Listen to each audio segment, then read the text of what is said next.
jeu pour l'initiation ou le mini-tennis qui va concerner l'envoi. Donc dans un premier temps, on demande aux enfants de réaliser des colonnes de balles. On peut faire une course, organiser une course entre eux.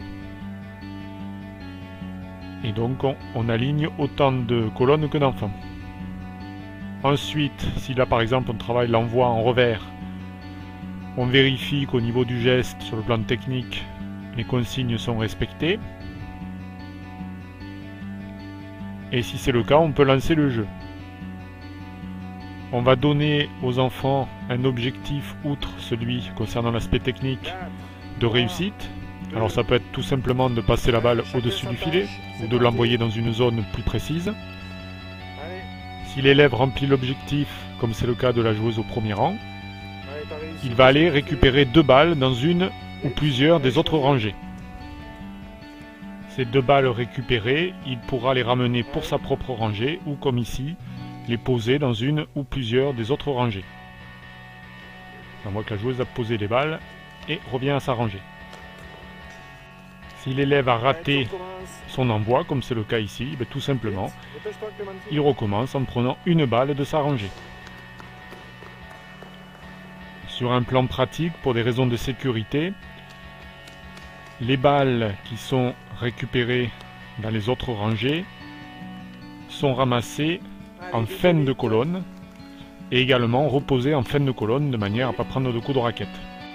C'est un jeu qui va suivre ce que l'on peut rencontrer au niveau du rythme d'un match, c'est-à-dire une phase de concentration au moment de servir, ici de l'envoi, suivi d'une phase plus dynamique qui correspond au jeu normalement, où là en fait ils vont en courant replacer des balles.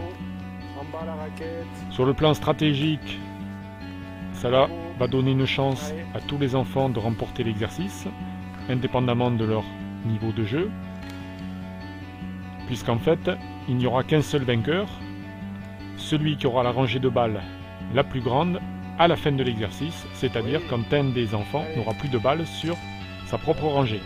Donc on arrêtera l'exercice et on pourra voir celui qui a gagné. Donc les autres, ceux qui ne sont pas en tête ou qui ne sont pas en déficit de balles, ont intérêt à surveiller celui qui a le plus de balles pour lui en enlever et remplir celui qui a la rangée de balles la plus faible pour éviter qu'ils ne perdent et donc parfois de conséquence qu'ils soient eux-mêmes perdants. Le jeu est très ludique et dynamique. Les enfants sont pratiquement, sauf pendant l'envoi, toujours en mouvement. Et donc c'est un exercice qui plaît beaucoup. Alors on peut varier selon les niveaux les tâches. Là on voit que les joueuses ont servi par en haut.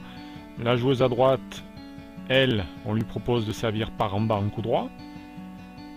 Et éventuellement, une autre tâche peut être en revers, comme on voit le joueur à gauche qui effectue un revers. Donc on peut adapter dans un groupe hétérogène les tâches. On peut placer des objets pour faciliter l'envoi.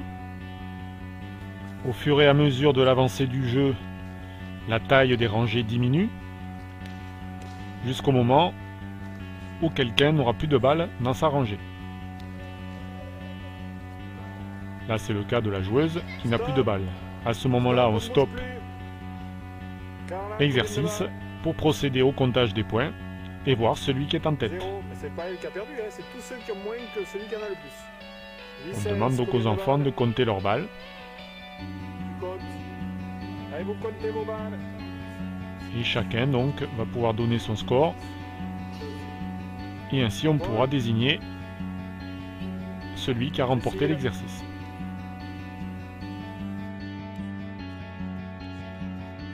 Ah ben ça t'attend, regarde, Pauline, combien?